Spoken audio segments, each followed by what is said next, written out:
Ron, I want to welcome you to the Jehu Garcia podcast.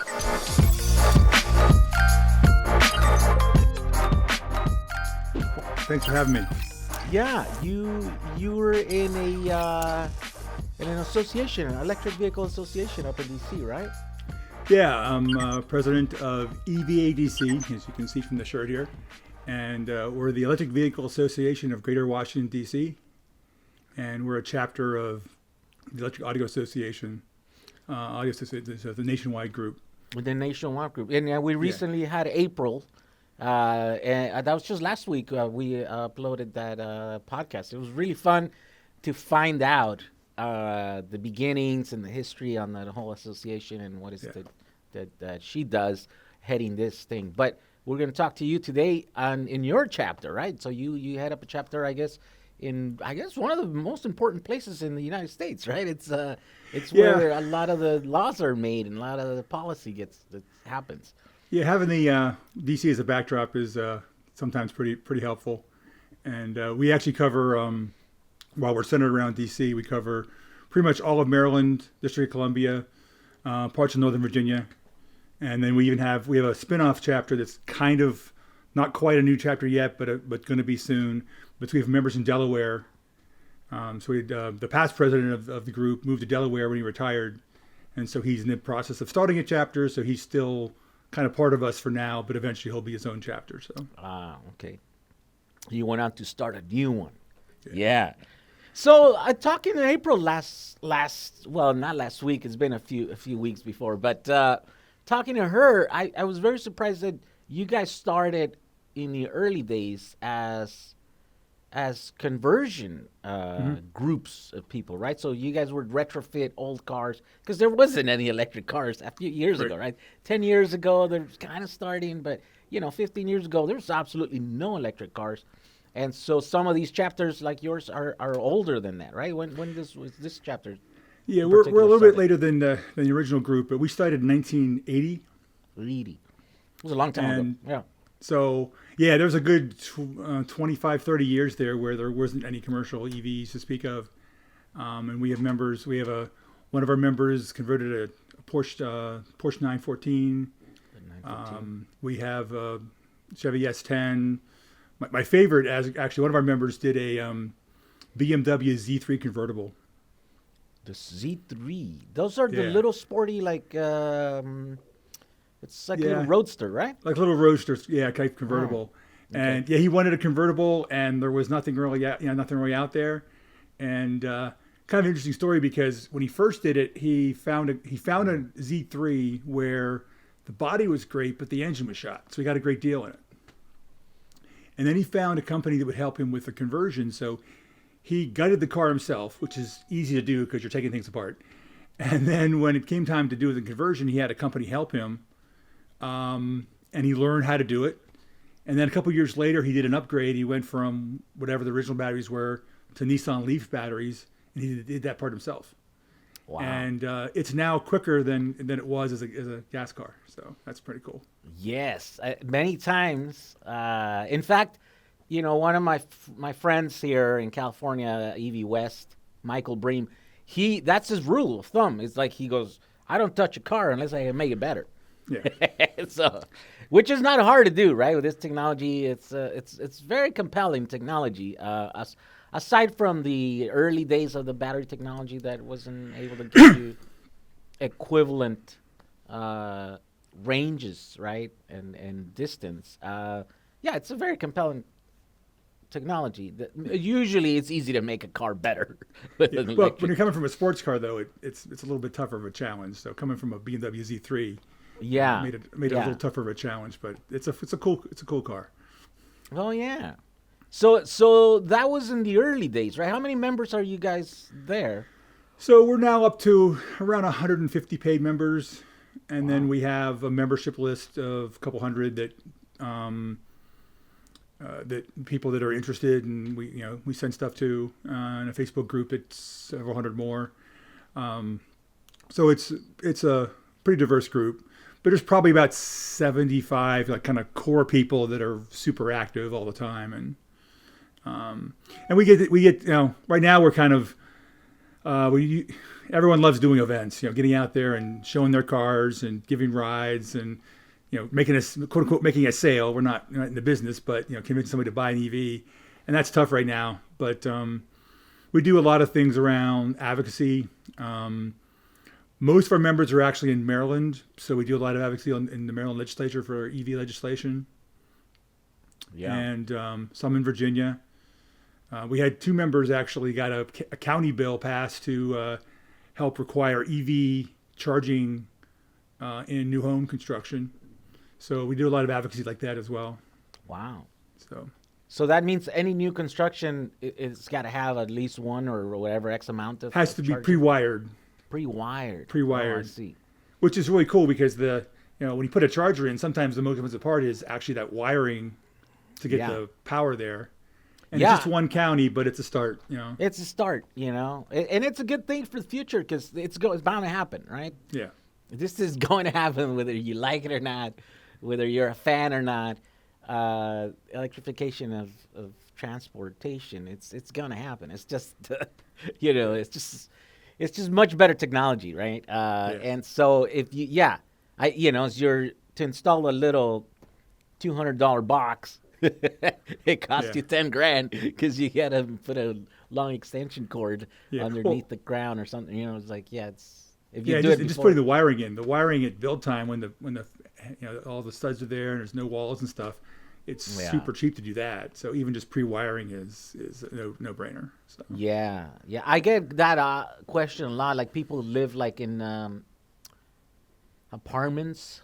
And they park their car. They don't have a garage, and they park it out in like a parking lot, of the apartment complex. They're like, "How do we charge?"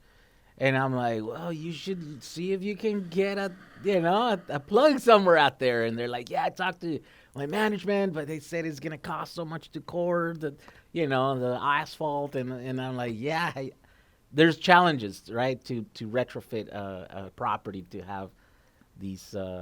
Charging stations out in different places, but if you do it before, they'd save money in the future. Yeah. It's a good thing for them. It's kind of weird. You have to force them to do something good for them. Yeah. Well, that's cool. That's very cool. What vehicle do you drive? So I started out. My first EV was in 2012.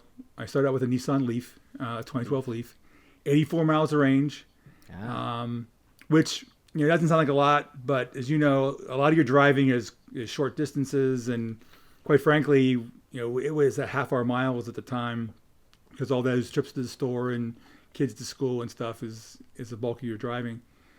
We went to a 2016 Leaf a couple years later, 110 miles of range. Like, whoa, big day, And then that's a big jump.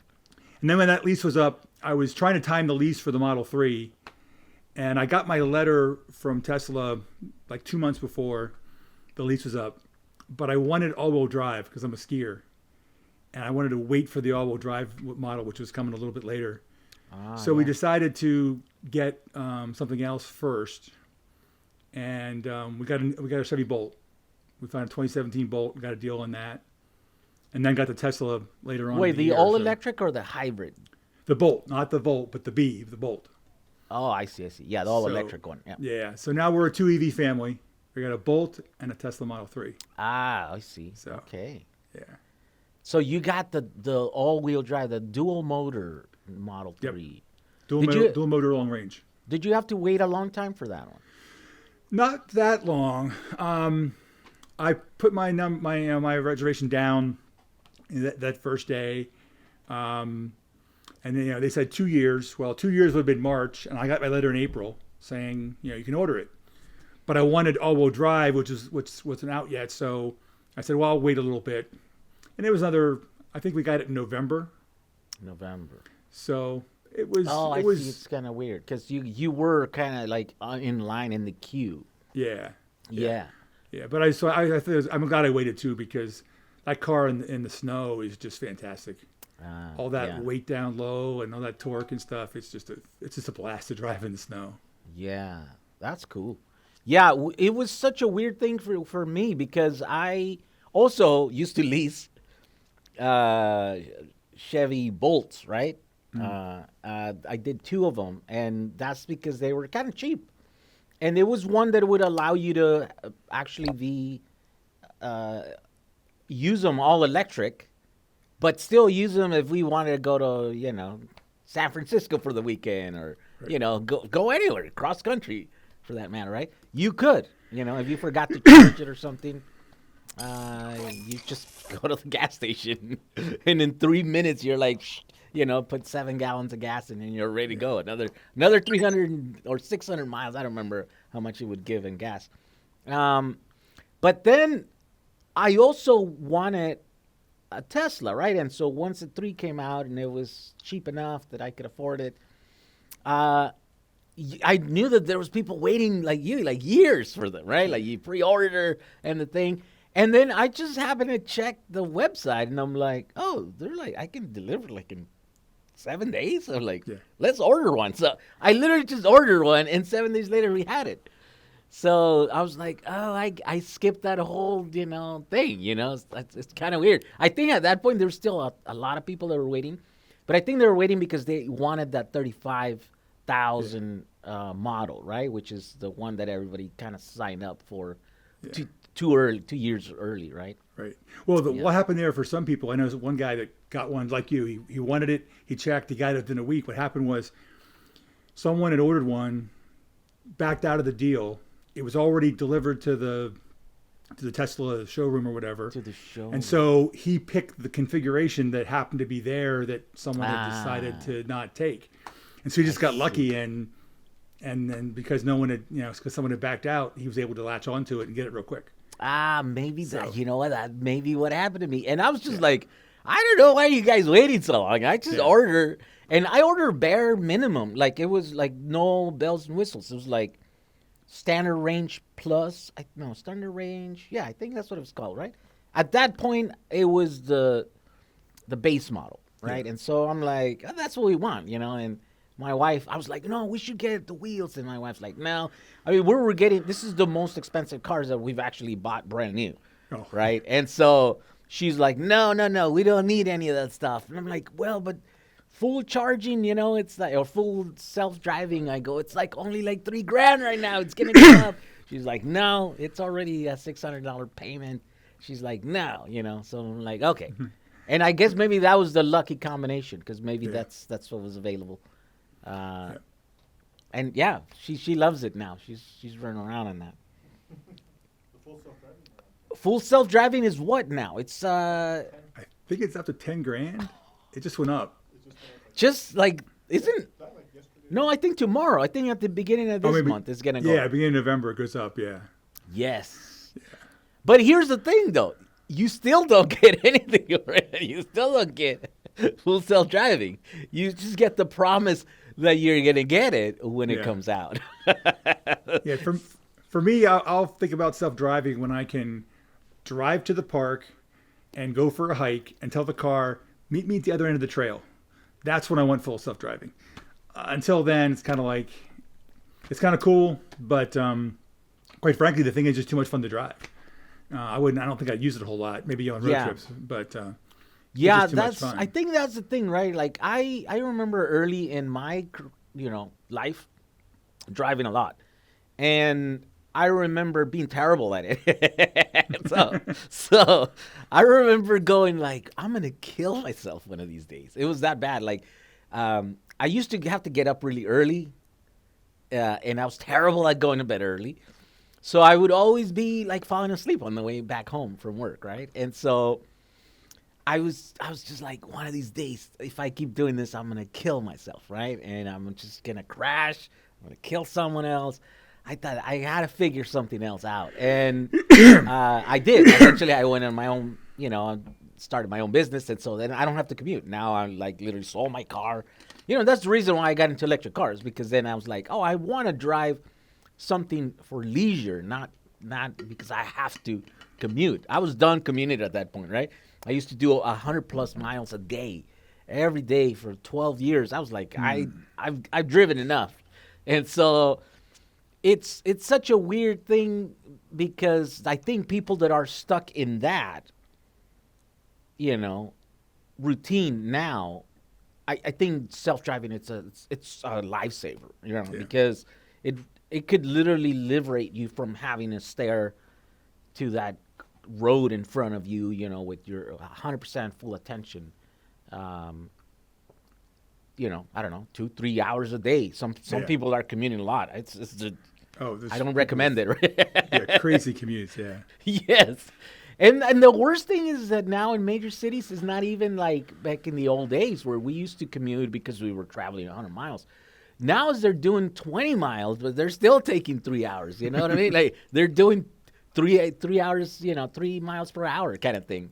And that's just terrible. I mean, perfect scenario to have a self-driving car, right? You press autopilot, and then you can learn something. You can talk to people. You can check your emails. You could technically do something, in theory, right? Once they figured that out, but yeah, it's kind of a weird thing to pay $10,000 right now. Yeah. For some. Well, and even once the tech's ready, I mean, when are the lawyers going to say it's okay, and when are the rules going to say it's okay? So the tech might be the easy part compared to the rest of it. Legislation. Yeah. You think it's going to be an uphill battle with that? Well, think about it. Even if, let's say Tesla comes out with full self-driving in the spring and you can prove that it's twice as safe as a human driver. If something happens, though, and there's an accident, who's liable for the damages? Is it the owner of the car or is it the owner of the software? I don't know. I don't think the legal system has caught up to that concept yet. So. And it takes a while to get those things figured out. So, yeah, I think I've seen Elon mention that in that case, I guess he's so confident in this technology that he said, in that case, Tesla is liable for that accident, right? That's what he's saying now. Yeah. He also was the guy that said that supercharging was going to be free for life. Yeah. In the early days, but now that there are hundreds of thousands of cars out there, he's like, maybe not. We can't afford that yet. Yeah. Yes. Free. I meant free. Did I say free? I didn't mean free. Now, to his credit, I have free supercharging for now almost a whole year, because I can generate a few referrals, right? Right. Which I think it's a common thing. I think pretty much anyone can drive a few referrals.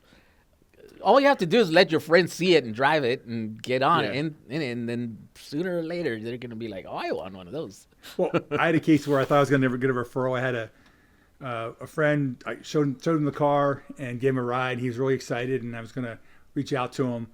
But literally, he went home and ordered his car before I could give him my code. Oh, no. Yeah. It's like, oh, my gosh. I learned. Can you do it You can't do it retroactively. Can't do it retroactively, no. What a jerks. Yeah. But that's so. Yeah. Next week in the podcast, it's going to be, speaking of codes that don't work. Yeah. Rich Rebuilds. You know Rich Benoit? He's the guy that fixes the Teslas up in Boston area, something like that, Massachusetts, right? I didn't realize. I thought he was in your coast. I didn't realize he was on my coast. Okay. No, he's down there. Yeah, close to Boston, I think, somewhere in Boston. He totally got screwed. I mean, he totally got taken. He referred a ton of people because he's a big YouTuber and he has a lot of traffic and he's a funny guy, and he's controversial. I think he did the math. He was like millions and millions of dollars of business that he brought into Tesla, and as a result of that, I think he was like, what did he say, half or 75% up to like getting a Roadster. And Tesla just decides they don't like him, and they're like, no, sorry, we're just going to deactivate your referral thing, and that's it. Ouch. And they never gave him a reason. They just said that he's acting in bad faith. But then, I talked to him in a podcast, and it was literally they didn't like him being negative on the Tesla brand. And he had every right to be negative. He bought a used car, and they took like 2 months to deliver it. And several times they told him that it was ready for him to pick up, and he gets on he didn't get in a plane, but he got in a bus.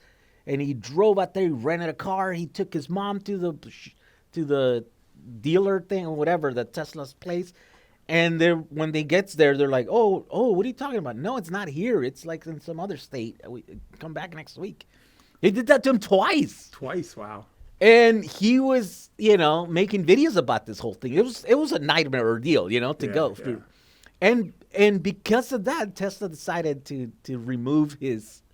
I mean, we're like, what in the world? Like, really? And to the guy's credit, he stayed quiet about it for a whole year. He never talked about this until after. I don't know why. Did he? I don't know. I remember he explained that to us, but. At one point, he decided to come forward with that, and then he mentioned it. And, oh, my God, it went crazy, People really start thinking about Tesla in a different light, right? You're like, you want to root for them because you believe in the mission and, the dream and the whole thing. But I think they're lacking in some aspects, and... Well, as you get bigger, it becomes, you have those ideals, and you start out and you're small and you're scrappy and you're figuring things out, and as you get bigger and have all these obligations and all this, this big money attached to you, it kind of gets harder and harder to stay true. Stay true, yeah. Yeah. I mean, remember Google had their thing about "do no evil" was their motto when they started out, and they haven't necessarily always lived up to that, So. And then they had to remove it, right? Didn't they removed it from their thing? I think they did, yeah. So. They're like, we're tired of fighting this. Yeah. Yeah. Is that what we said? Yeah. When you're David fighting Goliath, at some point in time you become Goliath, and you kind of like, well, those rules were for when I was little. Yeah, I think it becomes with wisdom, right? Like it's a journey. Life, everything is a journey. Nothing is ever constant, and so the underdog is not always the underdog. Eventually, he becomes the guy to beat, right? The guy to dethrone. And that's you got to understand that. It's hard to see that when you're young and full of ambition and ideals and stuff, right? It's not till you get to the other side you're like looking back, you're like, oh, okay, that's how these things go. I see. So that's pretty cool. What is the number one car that your group and your association there uses? What's the most popular version? We used to be pretty evenly split between Volts, Leafs, and Teslas. And then the Bolt came out, and the Bolt kind of came into that mix. And then the Leafs kind of fell by the wayside. There's still a few, but now it's probably 75% Teslas, Model 3s. Teslas. What happened to the Leaf? The Leaf, they just didn't. I mean, they did a refresh year. They've had some issues around. They just didn't keep up.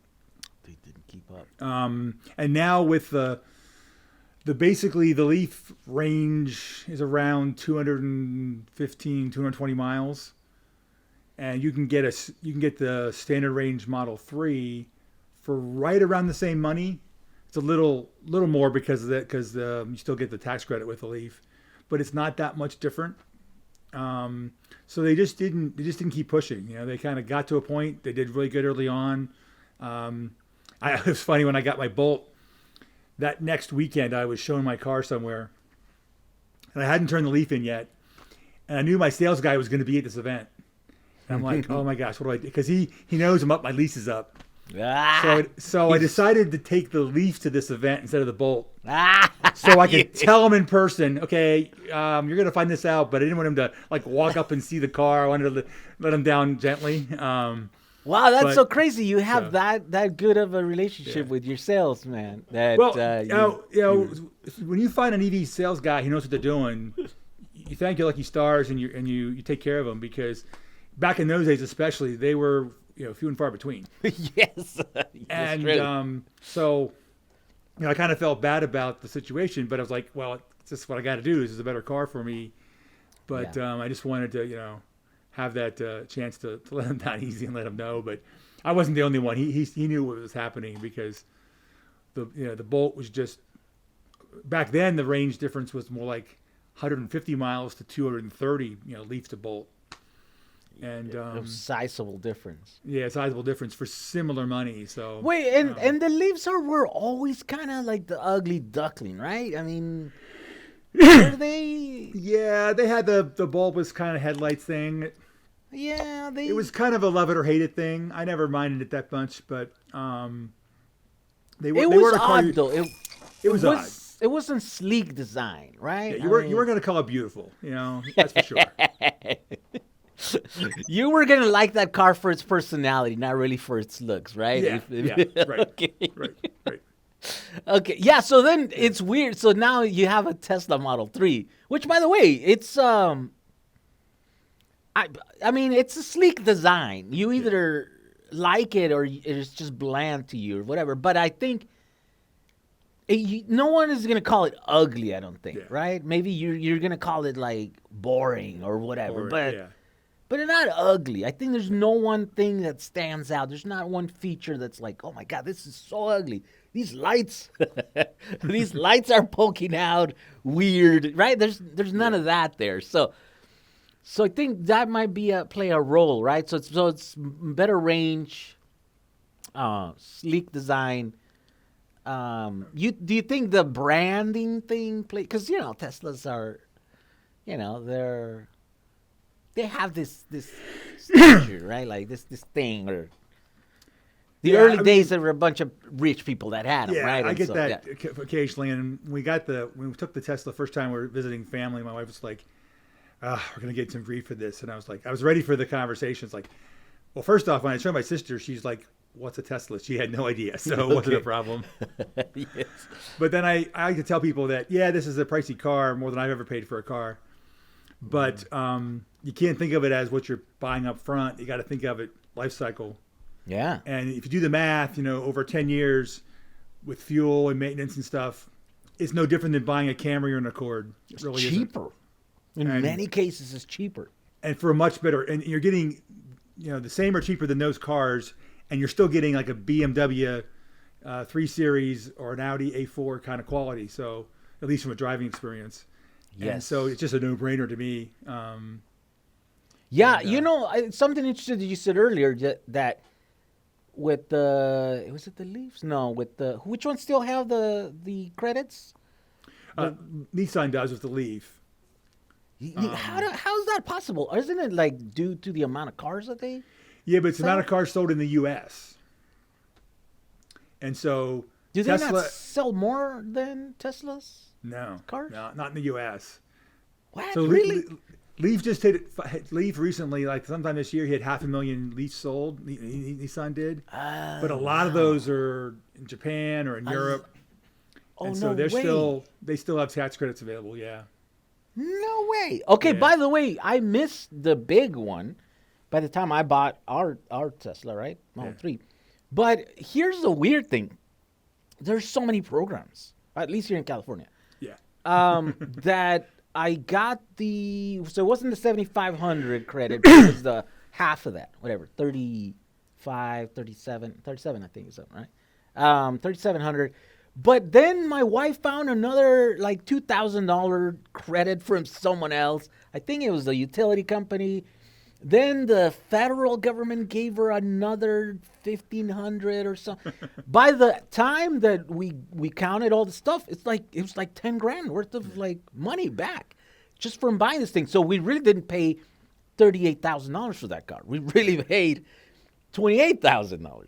Now you take into consideration the savings in the fuel that we're gonna have. That's gonna be an incredibly affordable car. Very, very. You're lucky not to live in California, though, because in California you've got all those extra incentives that most states don't have. That's the unfortunate part. Yeah, that's the key.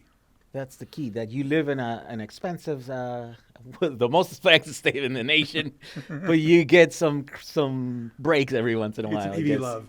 Yeah, that's so crazy. Yeah, we have an incentive in Maryland. It's like, I think it's like $1,000. But the problem is it's going to be a little bit more than that. But the real problem is the pot of money is so small that they always run out of money. And so unless you get your car in the first couple months of the year, you're out of luck because they run out of funds. So I see. It doesn't really help that much to incentivize people.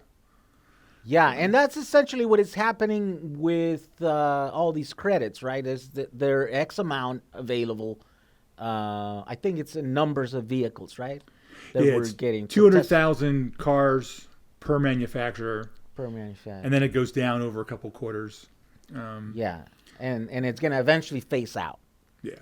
And the idea about this policy is that it would help and it promote and incentivize people to get vehicles early in the early days, right? Yeah. So Yeah, the main problem I have with the program is the design is such that it penalizes the early adopter car companies because they get all their sales when EVs are still expensive.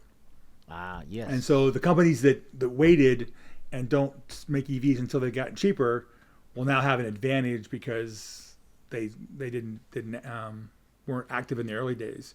So I mean, the idea is to just generally fast forward the adoption, right? And not necessarily to even the playing field for manufacturers, right? Maybe is that what it is? Yeah, and there's actually efforts to. I mean, there's some people in Congress that want to kill the program, and there's others that want to enhance it and change it. And right now, nothing's happening. No surprise there. So we'll see what happens next year, and maybe changes to it.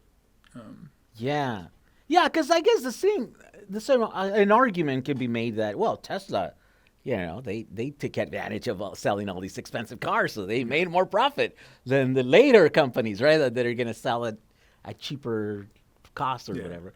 It's interesting. I guess it depends on from what perspective you're looking at. This is either a really successful policy or somewhat less successful, depending on which way you're looking at it, right? But I think it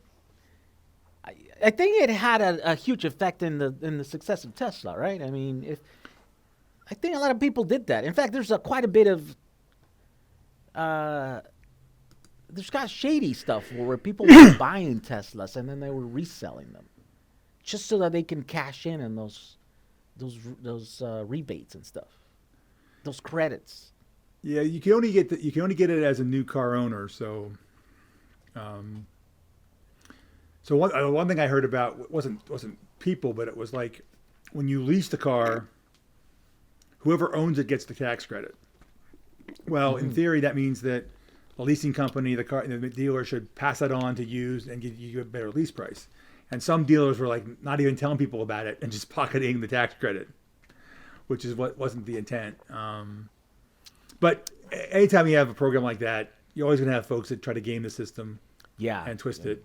That's just, unfortunately, you have bad apples that do that. Doesn't matter what it is. Yeah. You just got to accept that. And that was a popular scheme that car dealers would do, right? There was a bunch of like rebates and stuff that you would get with the car. And a lot of the times they wouldn't tell you. They would just like make you sign the paper and they just hope that you'd sign that over to them and stuff, Yeah, if you're not in the know, you don't know to ask about it. So that's part of the education that we all did. Yeah. Yeah, and especially to women too. Like if women would go and try to buy a car, they wouldn't treat them the same. Maybe we're more like snakes, right? We're always like on the prowl. We're always trying to see who's trying to take us. But sometimes women are more trusting, right? And so they would go in there and so I know there's a lot of schemes like that. I remember questioning my sales guy. I had a kind of a terrible. I mean, it wasn't too terrible, but in the early days when I I leased my Chevy Volt, I remember I went in there and the sales guy didn't know anything about it. I mean, he had a car and it was completely dead, so we did a test drive when it was on gasoline, which those were like really terrible, right? They were kind of wimpy and stuff, and it would shine as an electric vehicle because it had a lot of torque. Yeah. It was quiet, it was responsive. When it was working on gas, it was kind of wimpy. It would make noise, and the engine was disconnected. So, I went in there and I knew everything about the car, and this guy knew absolutely nothing. And when we were signing the lease thing, then I was like, "Hey, who's getting these credits?" I was questioning him, and that's how. And he didn't know. He was like, "Oh, you know about the credit? Oh, Jesus!" They're like, they were kind of running around, didn't know what they were doing. But I was there to get the car. And I walked out of there, and it was a nice car. We enjoyed it for 3 years. I think we turned it in early, to tell you the truth, because we reached our miles. That car was so fun to drive that we reached our miles. I want to say 6 months before, and I was sweating it. I thought, like, oh my God, they're really gonna get me here. They're gonna penalize me, like crazy. And then I took the car in, and I go, I want the new one. And they're like, oh, you want the new one? No problem. No, don't worry about the extra miles. Right. Don't worry about the ball tires. So I was like, oh, fine, no problem. And I want to say that I turned in the second lease also either early or with extra miles or something like that. And they didn't really penalize me either, even though I didn't get a new one. So I somehow escaped that. I somehow walked away, and the reason is because and I had to tell the guys. They're like, "How come you're not getting another one?" I go, "You see that Tesla over there?" He goes, "That's the new one," and he goes, "Well, I can't blame you. That's a better car." He said the same thing.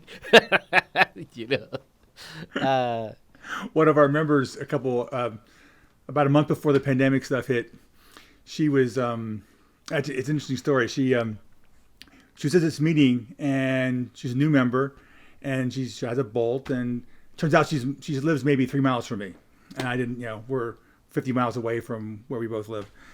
And then I see her, she's coming to meetings, and then I see her maybe 6-7 months later in the grocery store, and she's talking to me about this Tesla. I'm like, don't you have a Bolt? Oh yeah, we got a Tesla as well because we got rid of our gas car because we hate gas cars so much now. Now they are a two EV family as well. Wow. Well, next thing I hear from her is she's going to a Ford dealership because she wants to do some intel on Ford pickups and how bad they are gas mileage wise. And the sales guy comes over to her, tries to start talking about the trucks, and she doesn't care about the trucks. She starts talking Tesla to him, and ends up giving him a ride at her Tesla. And he's like, "Wow, this is pretty cool." So she actually got the Ford sales guy to go for a Tesla test ride. Instead of the sales guy giving her one, yeah. That's crazy. And a year before this, she was not even an EV driver and wasn't into it. So once you get started, you get hooked really quickly. And it's really, we see a lot of people doing this with their.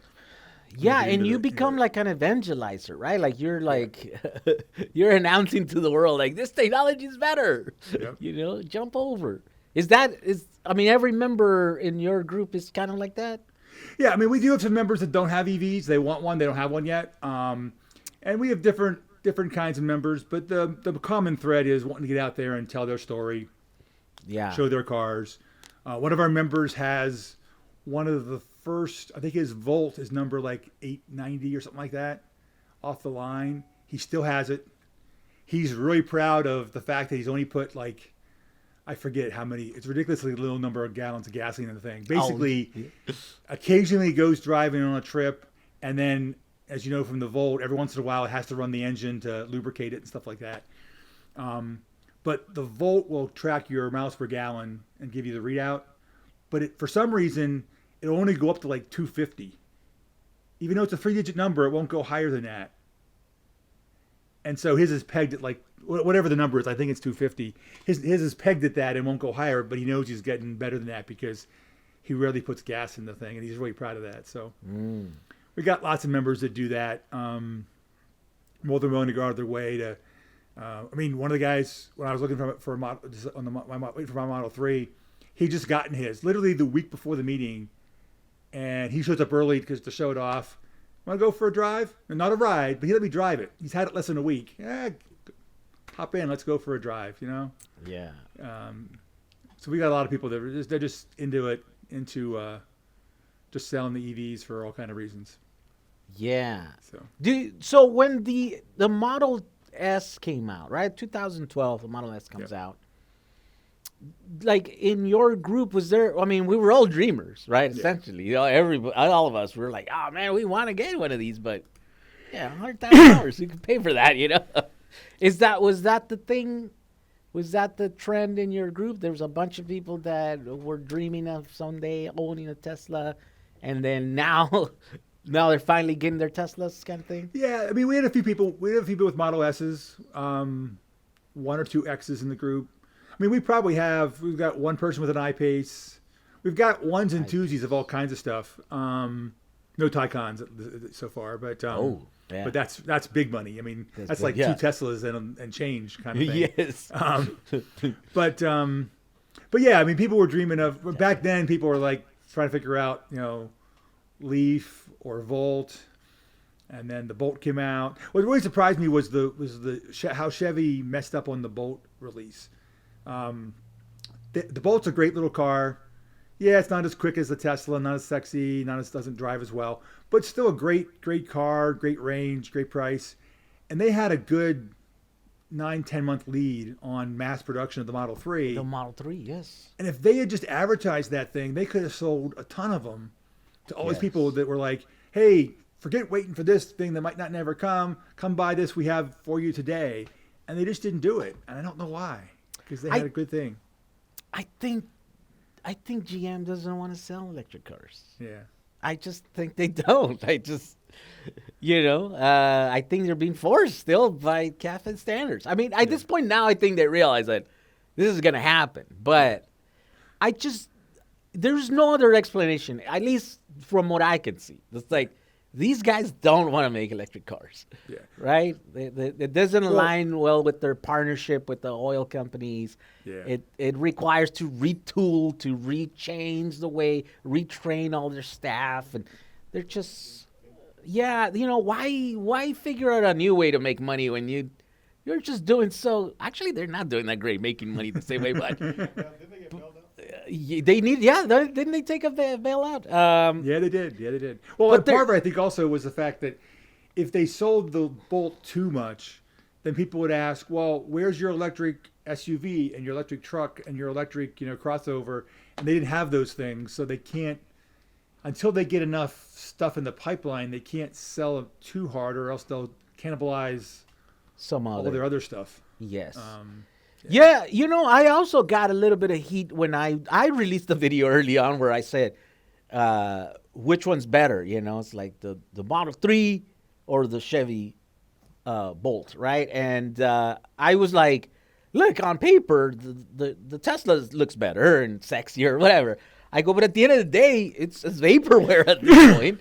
And so the better EV is the Chevy, you know what I mean? Like, it's so, because you can go and buy it right now.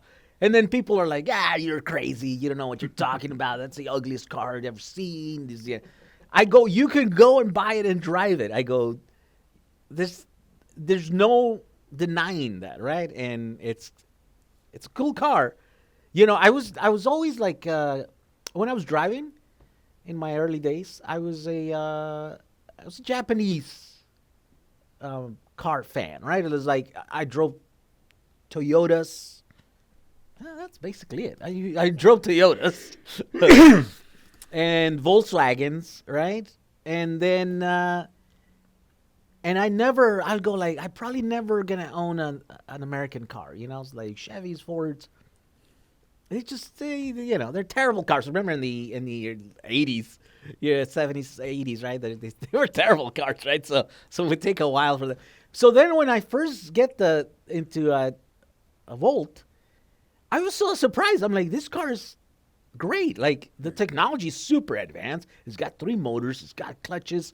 It's got all these things, all these systems. And it works so seamlessly. Once it was running, you couldn't tell when it ran out of battery. The gas would pick up. It was a little bit annoying when it was idling at odd times or whatever. But you didn't have to worry about it. And for the most part, if you planned your day right, you could drive it around on electric. I was blown away. I was like, wow, here's an American car that is very good. It was a perfect transitional vehicle, right? To transition the American audience, consumer to an electric vehicle, I thought. At that point, it was. Yeah. Oh, I agree. And I never understood why GM didn't take that Volt technology and put it into a pickup truck. Because you have all that space for batteries. That torque of an electric motor in a truck would be like fantastic. They already had it figured out for the Volt car. Why not put that into a truck? Well, and they did, right? Didn't the CEO at that point? Well, whatever. What was his name? Bob Lutz. Bob Lutz. Didn't he had a small, like He third did, party? but it never really took off. Yeah, I don't think he was very successful with it. Avaya or something like that. And part of the problem was what I heard was he wanted to buy like vehicles with no drivetrain and put his own stuff in, but they wouldn't let him. He had to buy full vehicles and gut them and then sell the spare parts. And Come on. I don't know if that for a fact. I heard some of that. I know they played games with him. It wasn't a really good partnership. And so it was super expensive. That's crazy because Bob Lutz, he's responsible for such great icons, right, of that company, of GM Motors. And then they're like, I guess it would feel like a betrayal, right? Yeah. You're like, what are you doing messing around with stupid electric cars, probably, right? And he's also been up and down on, like, sometimes he'll be kind of positive on EVs, and then other times you'll see him ragging on Tesla and for things that really aren't appropriate. And I think it was kind of really a weird spot. I don't get whether he's on board or not. He kind of like I think it was really hard. Like for us, that we don't know about car manufacturing, we don't know that industry. We can latch onto the dream and just be like, "Oh, these guys are great. They're gonna do amazing. They're the right thing, right?"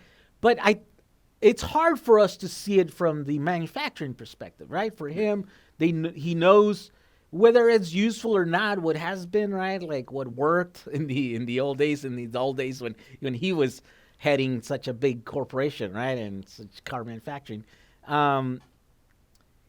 So he must have to look at it different, right? He must look at these Tesla guys going like, you guys absolutely don't know how to make cars. By the way, he was 100% right. These guys had no idea what they were doing. They're figuring everything, for the first time, right? They don't know how to put doors together, how to put trim, how to, What was the other day? The other day something happened where a Tesla was driving out of the lot or something. The first drive and the full roof just flew off on the freeway because they forgot to glue the thing, I know there's mistakes in every manufacturing process, but I think the mistakes that the early days of Tesla, they were so funny. They must seem so funny then, right? Because they're like, oh, we figured this out 10 years ago. We implemented techniques to prevent this stuff from happening, and you guys here you are making the same mistakes, But I mean, it kind of makes sense because Well, it often takes a new company. I mean, think back, Kodak. They actually come out with the first digital camera, but they weren't going to jeopardize their film business by pursuing that. And so they put out a couple of things. They were okay. They didn't really pursue it. Other companies came along, took that by storm. And now, when did you last buy film? They could have jumped to that new market and led it, but they did what they knew. And it's got to be tough if you're a CEO and it's like, I'm making lots of money over here and you're asking me to spend lots of money to do something different that's going to hurt this. Yeah. It's got to be a tough call, but if you don't do it, somebody else is going to do it to you. So someone else is going to come along and drink your milkshake. Yep. Yes. Yeah. Eat your lunch, right?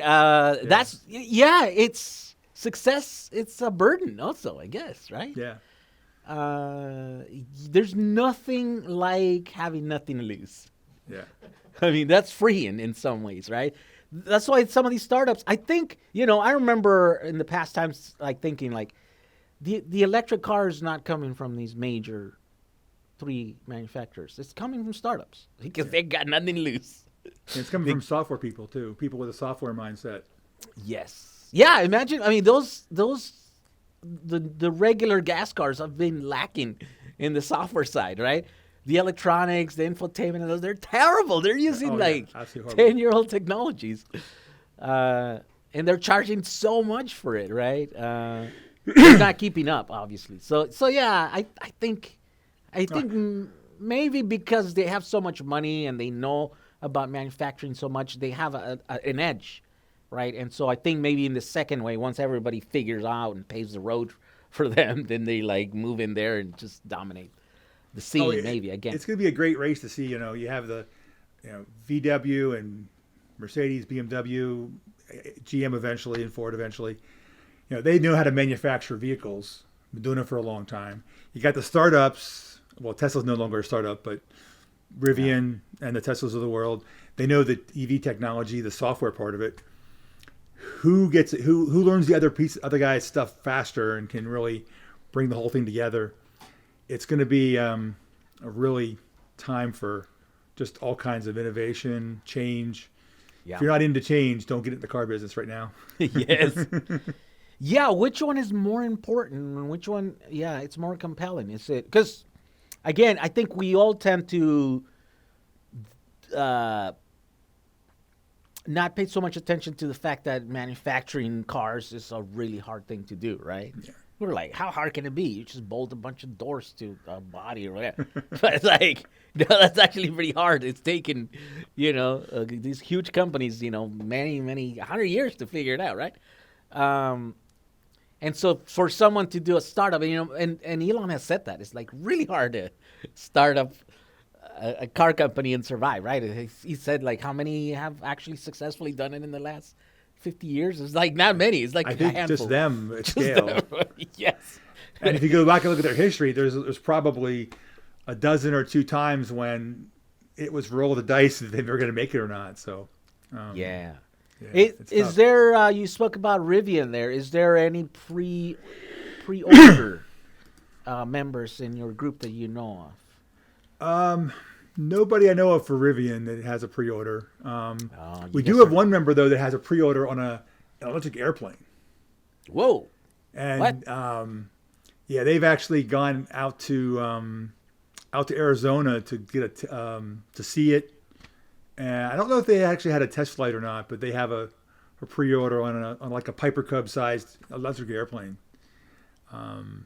That's going to be. That's like a Cessna type of plane. It's like a Cessna, like a two engine 4-seater kind of size. Okay. And that's going to be interesting to see what happens there because talking to this guy, he was saying that one of the things he learned was that aviation has a real problem with there's all these pilots that are like about to retire. And there's not a lot of folks coming up to replace them because getting your pilot's license is like super expensive. And generally you do it either through you join the military and get trained there, or you do it on your own and then someday hope to get hired by an airline. Now with the whole COVID thing, it's going to change things in other ways too. But there's a lot of pilots that aren't getting trained because it's so expensive. And some companies are looking at electric airplanes. Even if it only has like 45 minutes of flight time, that's enough for lessons and stuff. And it's so much cheaper to operate an electric airplane than a gasoline one. Oh, wow. Because that engine in an airplane needs like rebuilt every like 500 hours or something like that. I think. And so it's super expensive. 1,000 or something. Yeah. 1,000? I thought. Yeah, so it's super expensive to maintain a small plane. Yes. Where an electric one, even though it's going to cost more up front, same story we're used to, it'll be so much cheaper to operate that it'll get people back into flying and learning to fly. So yeah, I never paid attention to planes at all, right? Other than I'm like I need to go to New York, I'm gonna fly there, as a passenger in a big giant airliner. But we went to Puerto Rico and we had to go in some little island, and so we had to charter this little planes, and so this guy shows up, he's like a cool looking guy, like. And then he's got this old plane, like from the 60s, like a 69 or something, right? And he's the kind that like washes it and shines it. And and I all like old cars, right? I drive these 60s cars all the time. And I'm like, I could appreciate the thing. I was like, oh my God, look at this amazing little machine, And then he's like, hop on, we're going to go take you to this little island, in the middle of the Caribbean. And so we go and fly, and over there I'm asking a bunch of questions. He's the one that tells me that I think it's either like every 1,000 or 5,000 miles or hours or something, they have to completely redo the engine. Yeah, whether it needs it or not. They just have to go through the whole thing, replace, rebuild, right? And that's just a kind of a checklist so that you make sure that there's you're not going to go down, you know, the engine's not going to fail on you. You stall in a plane, it's a big difference than stalling in a car, so you kind of have to be, more careful. And the whole experience was pretty amazing. I was like, I want one of these things. And I'm like, how much is this, you know? And he's like, well, you know, you can buy them for like $75,000 or something. I'm like, that's less than a Tesla, you know? And he goes, yeah, but once you rebuild it, and I've done a lot of stuff, so I'm probably looking like at 100, 150 or something. And I'm like, that's still not, it doesn't seem like it's that much, right? When there are Tesla, $100,000 Teslas run around. I mean, it's just like it's a fully loaded Tesla or something. Yeah, so it's interesting now that they're starting to make them electric. Yeah, I mean, there's a company, and there's a ferry air service in Seattle that's starting to actually do, I don't know if they're actually allowed to fly customers yet, but they're actually starting to test them out, some small electric planes. Because in Seattle, you have all those islands and all the different areas where there's a lot of small planes that take things around. And so people were starting to look at it for real. It's not that far away. I mean, we're not going to see electric 747s anytime soon, but your small things, a couple 100 miles kind of size, they're coming before we know it. Yeah, they're starting. Yeah, that's going to be pretty amazing. It's weird because I don't think a lot of people travel like that, right? But I think like people, I guess, once you start getting up to like upper middle class Americans, then it becomes a real thing, right? Where you can live 100 miles from where you work, and you have your little plane, and then you just hop on it. You drive to, 5 minutes to the local airport, and that's a thing that's happening. It's just not as common, right? It's still reserved for the rich people, I think, in our society. But maybe it's going to become more popular. I don't know. I've heard that there's quite a bit of like hangars. When I was looking at renting this whole place that I have here now, someone said, "Oh my God, this is so expensive." Like they go, "You can find really cheap hangars, like as low as $500 a month." And I thought, like, what? So it turns out maybe there's a lack of people using these hangars to store their planes. Now they're starting to build all kinds of things. They're starting to put like auto shops in there, restoration shops. I think like there's even like restaurants. They're using it for all kinds of stuff. I think these little airports are just renting to whoever, right? They're like, we don't care what you put in there. I guess whoever pays us, we'll take it.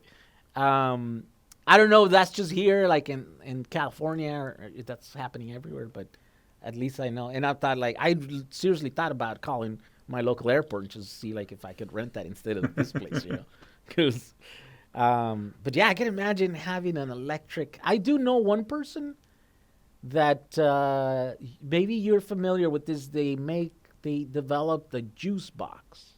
Yeah. Okay, so Valerie? I think his name is Valerie, I think. He sold that company, the juice box, that produced the juice box, and now he's getting into electric planes. So he's developing somehow. Yeah, and so I'm like, oh, that's pretty cool. Yeah, I mean, there's electric snowmobiles and jet skis and garbage trucks. I mean, the electrify everything is a bit of a buzzword, but it's kind of what's happening. It's happening. And, it's happening. How many of your members have DIY electric cars, retrofits, conversions? Probably not too many. I would say less than a dozen. Oh wow! Yeah, so and there hasn't been any new ones show up in a while. Oh no, we have to change that. Yeah, I mean, we actually do have a gas car still. We have our 2001 Subaru Outback, which we kept for our daughter for school to drive to college, and I would love someday to convert that to electric. I don't know if I'll ever get there. I'm a software guy by training and by job, not a hardware guy, so I don't know if I'll ever get there. But that'd be a cool project to convert. Here's a Subaru. The crazy thing: most of us come that's either split right and split down the middle. Some of us are like mechanically inclined, and then so for us mechanically inclined, the software side just seems like Chinese. We're like, geez, that's the only reason I don't have a Tesla motor in any of my conversions, right? Because I'm like, well, you still have to figure out that the CAN CAN commands bus. and the CAN bus commands, and I'm like, seems like a really steep learning curve to deal with that. I don't know what to do, and anytime I have to open up a terminal window, I'm like, what? What do you mean I have to type commands in here? I don't know which commands. Yeah, and so it's a weird thing. You guys have an advantage. I mean, I don't know. Maybe to you it seems the mechanical side seems like. Oh yeah, it's just really I mean, it's two sides of the same coin here. You've got the software people and the hardware people, and it's kind of like they live different worlds, and you need both, but you need both. So yeah, you need to be this weird animal to be able to tackle this thing on your own. You need each other, kind of thing, right? Now there are those weird people that are good mechanically. They can design stuff in AutoCAD and machine it and bolt it together and install it in a car, and they still can, write some code and sniff some CAN commands and figure stuff. But there's definitely not a lot of us, or not a lot of them. I'm not one of them that are capable of doing that. I would have hit the lottery lock jackpot had I been that. I just never went to school. It was too late for the software stuff. So yeah, it would have been. I don't know. It's never too late to learn, right? But how old were you when you learned the software stuff? So I went to I got my bachelor's degree in computer science in the mid '80s. Mid-80s. And then I got my master's in computer science in '95, I think. Yeah, something like that. Huh. So It wasn't too late. Yeah. I went to high school in the '90s. So I could have pursued a thing, but then different things. I'm a high I mean, school I started guy. out with computers in high school. The school got a grant from I'm not sure where for a bunch of Radio Shack TRS-80s. I remember those. Radio Shack had these small personal computers, and all they got was a grant. Here's the computers, and that's it. Nothing else. No training. No nothing. And so there were some of us students that were interested in playing around with it, and the teachers didn't know anything either. So we got to learn together. And Wow. so I got introduced to it and trying to just figure it out.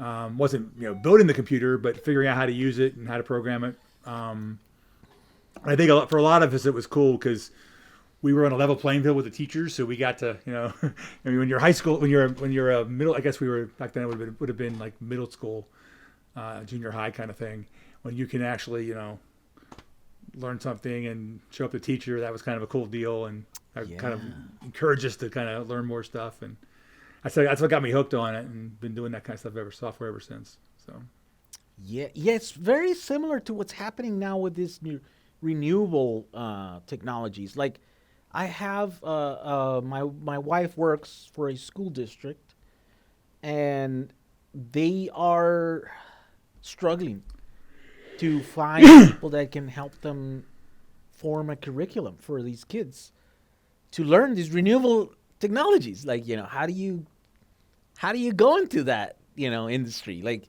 and it doesn't seem to be a very well established thing that they can get, so that they can form these curriculums. Yeah. They're asking me. I'm a high school dropout. I'm like, you're barking up the wrong tree over here. I'm like, I know this stuff because I play with it, but I have no, no formal training. That's what kids like and need. We've got two things going on with EVADC that we are very proud of. One we're doing directly, and one is a partnership. So we have this now. Unfortunately, with the pandemic, it's we haven't done anything in a while. But we have this program where we're reaching out to science teachers and shop teachers in schools, and basically bringing our EVs to schools during lunch hour or whatever, and showing them to the kids, and talking about the technology, and talking about powering it from solar, and talking about climate change and all these kind of things, and basically getting the kids excited about the future. And we've had a lot of success with that. We really started to hit our stride when things hit, and we had to couldn't do that anymore. But we'll get back to it someday.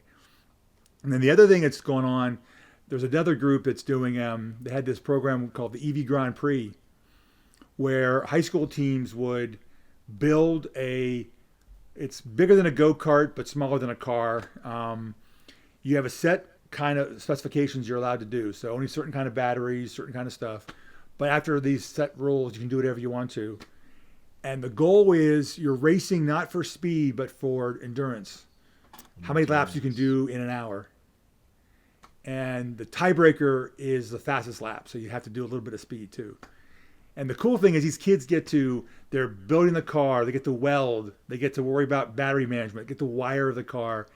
They get to do YouTube videos to explain the car. They get to do artwork.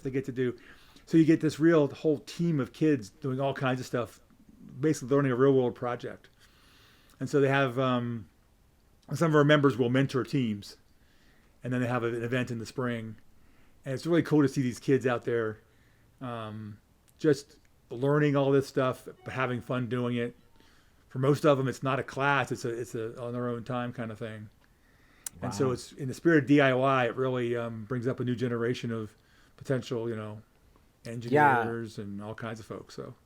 Yeah, and that's very powerful. If you can get your hands on this thing, right? You break that lock in your brain that, there's a time before for every human. It's a time before you can make stuff, and then before and after that, right?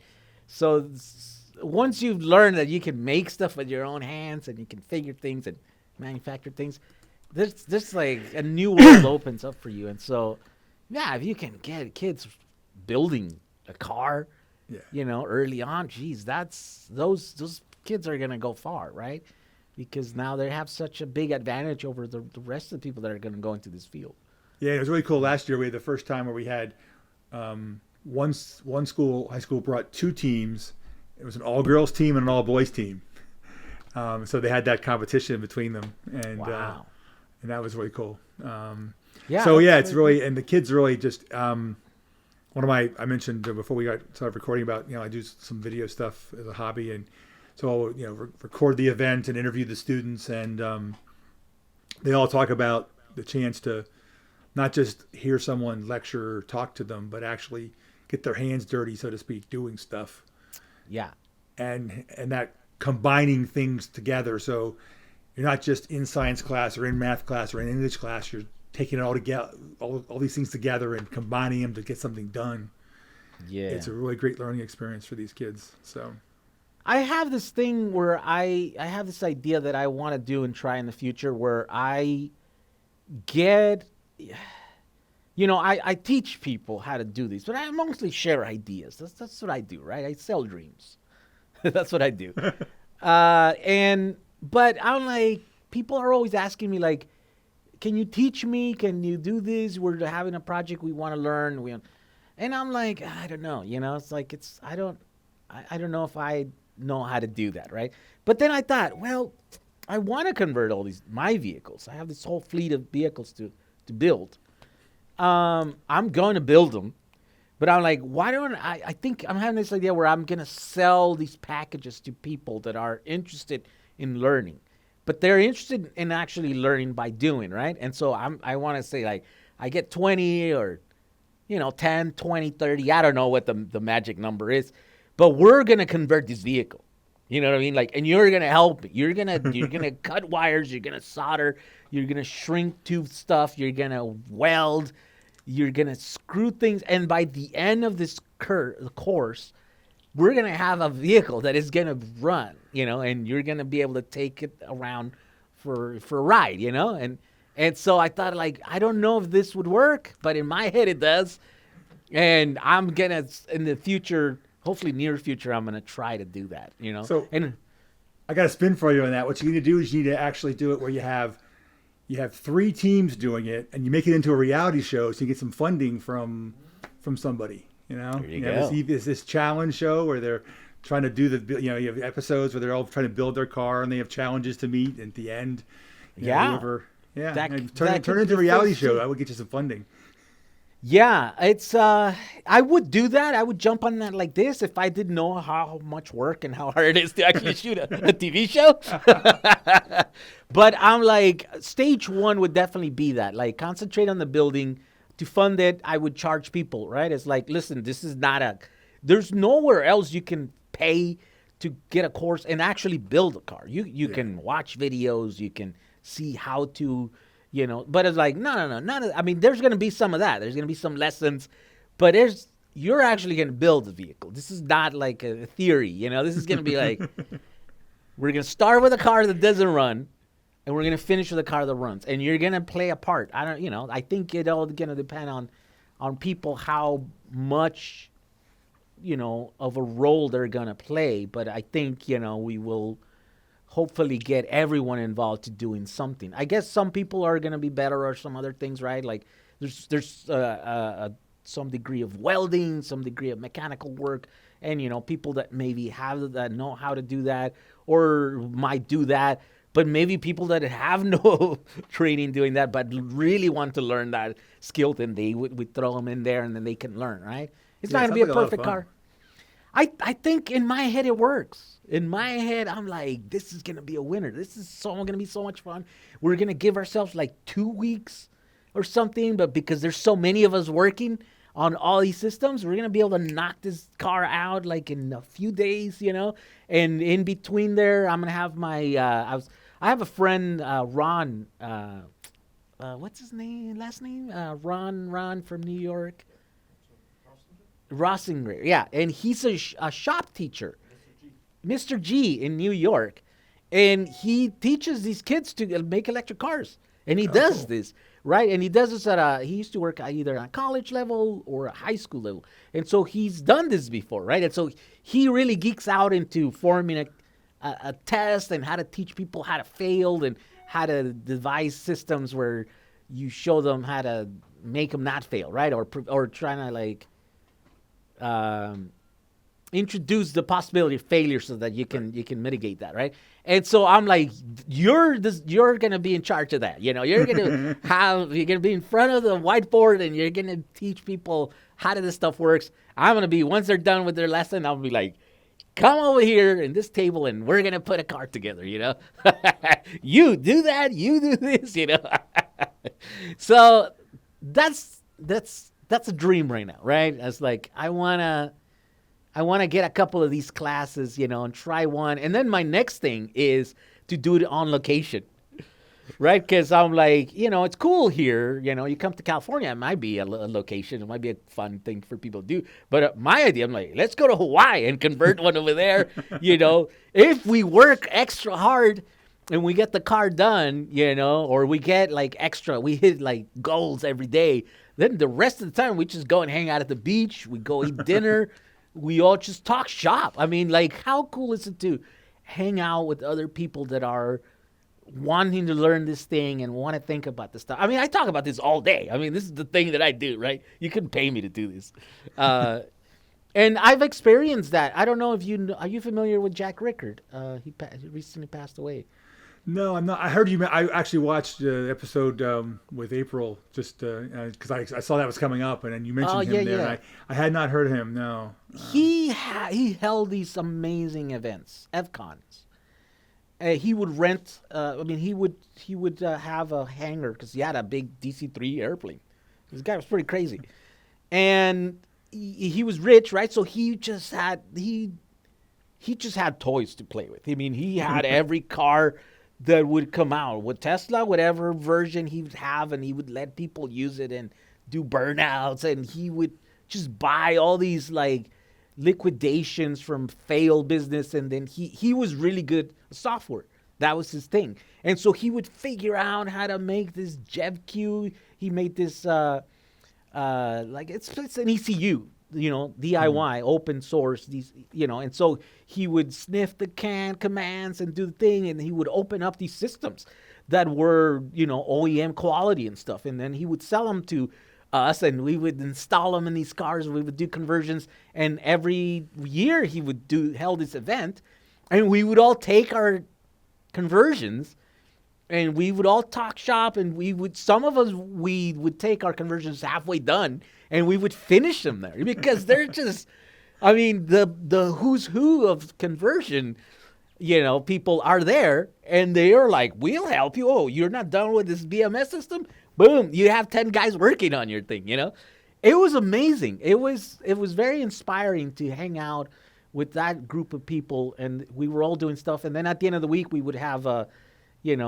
track day, and we would just take over this this airport, and we just set up a course, like a street course and drag racing thing, and we would just go and, just trash our conversions essentially. It was pretty amazing.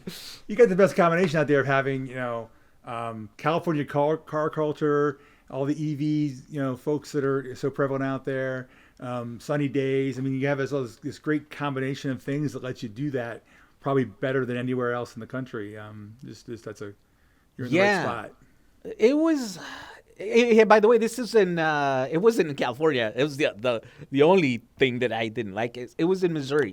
Oh, it was in Missouri. Cape Girardeau, Missouri. So we would all take the trip. I mean, Eevee West guys would haul a thing a couple of years full of cars, and they would take them over there. And I hauled my bus all the way across country to go to FCON. I would have never guessed Missouri for something like that. Missouri, in the middle of nowhere, and it was great. I have no idea why. Well, I think I know why it didn't happen here in California. It's just we were. It was. There's no way to make money doing these things, right? So it would take a rich guy like him that didn't care about spending money and just loved talking EVs. He would have these seminars at the beginning of the day, and then at the end of the day, we would go and play, and that was pretty amazing. It was a whole week of just activities, and so I'm like, I want to see if I could hopefully recreate that somehow here. As close as possible to that, right? But I want to be able to, I think that's a very important thing. Like, it unlocks something in people to actually be able to be a part of a team that does something and creates a thing that didn't exist before, right? Like, you could talk about conversions all day long, but they're not real until you actually do one and then drive down the road. It's a very powerful thing, and I want to share that with as many people as I can, because I think there's cars, that you can buy now, and you should buy if you want to drive a car. But there's also a thing about creating an electric car, from a classic car. It's there's many good reasons why people should do that more. Well, just the process. I mean, I know when I'm writing software, you have something you're going to write to do something, but along the journey, you kind of figure out, I can also do this, this, and this, and I started out to do one thing, but I had all these extra stuff that I didn't even think about until I got into the process of doing it. And same thing with I'm sure with the car conversion, you have this plan, but then as you go along, you get into that and realize, hey, if I just change that and that, this is going to be so much better, and all just the journey of doing it, definitely, is pretty cool. It would be pretty cool, and then I would teach people how to do that, and I would get my fleet. Because I need help building my fleet. I can't do it all alone. It's going to take me forever. So what's the one car you most want to get converted in your fleet? Well, I have several of these buses now, oh. the Volkswagen buses. And my idea is these cars are kind of iconic. I know them inside out now because I've converted a couple of them. And my dream is to take them to Hawaii because I think there's a market. Okay, so here's the thing. Converting a car is not cheap. It's really expensive, right? And it's extra expensive because there's no one is willing to do all that work for free. So then it's not only expensive parts. You start with an expensive car, then you put a bunch of expensive parts, and then you have to get these guys that don't exist, that have the know-how, that are like literally there's only a few of them in the country to do the work, right? And so they're kind of these weird machines that only exist if you're this weirdo that has all this money and has all this time to spend converting this car, right? So the average person does not have access to these. There's a ton of Teslas. You can buy a $100,000 Tesla, but you can't just buy a $100,000 classic VW bus. Well, actually, there's a couple companies that are starting to do them, but even that, you probably have to wait a long time because there's not enough of them, right? Yeah. And so I'm like, there's no access to these, and so I thought, why don't I bring a fleet of these to Hawaii and rent them? Because that's where you when you go on vacation, you want to drive in a cool car and you want to be able to see the the waterfalls and stuff, And these cars are super easy to drive once they're electrified. They're safe. They're cool. Well, it also fits the scenic nature of Hawaii, having this, quiet, quiet, eco-friendly car that kind of fits in with the landscape. Yeah. Yes, and then the speed limits are like 35 miles over on the island. So I'm like, it's perfect because these cars don't like going fast. They can go fast, but you don't want people to be going fast in a car that you rent to them, right? Especially if it's expensive. That's the dream, I want to do that. I'm like, eventually I want to retire, and if I have a fleet of these, and I don't know, I've been kind of like doing cracking the numbers, cranking the numbers in my head. I think I can have a return on investment in this in 2 years, right? Of course, this is pre-COVID-19. This pandemic kind of threw that whole plan out the window. If you don't know the rental market or the car rental business in Hawaii kind of it was demolished. It died. I think they probably went bankrupt because they haven't been able to rent any cars for a whole year. Yeah. And it was so bad that these companies don't have the facilities to even park their cars. They had to rent a stadium somewhere in every island just so they can go and park them at the parking lot. It was crazy. People are like, why are the stadiums like full of cars? Like, what is going on? There's no events right now. It's like, no, these are all the rental fleets. And so I think there's going to be a giant hole as soon as we come out of this. So I kind of have to hurry up because then I can go in there and, have an advantage, I think, over. Yeah, there you go. Yeah. So that's the plan, right? So I'm like, if I'm going to build a fleet, might as well teach some people, how to do it. And then they can help me and I can help them learn. Everybody wins here, But then the second phase is, let's go to Hawaii so that we can go drink some margaritas or Mai Tais or whatever, at the end of the day. I mean, that would be cool, right? I think there's a lot of people that would sign up to that. I would sign up to that if, like, go learn how to do a thing that I want to do in paradise. Hell yeah, sign me up. So that's the plan. I don't know. It seems maybe ambitious, but, Hey, if you don't dream, you're never gonna happen. So you got at least. Yeah, right. Yeah, you don't achieve great things without first thinking about them. So I don't know. That's my plan in here, anyways. But yeah, so you guys have an association, and it's weird because I don't belong to any association. That's weird. I don't belong to any club yet. I guess never say never. But I definitely, it is a thing, a camaraderie that gets formed in a group of people that have similar. Yeah, and we have all kinds. I mean, people come into the group for all kinds of reasons. We have people that have been there for a lot longer than I have that come from the DIY days. We have people that are there because they just like the camaraderie of a car club. Probably the most common reason for people to be there is concerns over the environment and climate. That's probably the biggest driver of people being there. Wow. Yeah. But it's also just cool. We have so many stories of, where you've sold a car. So there's times when you go out to an event and you're talking to lots of folks, and yeah, you make good progress. People were interested, but then there's those times when you hear back through some mechanism that the person I was talking to last week did go buy an Eevee, and those are the.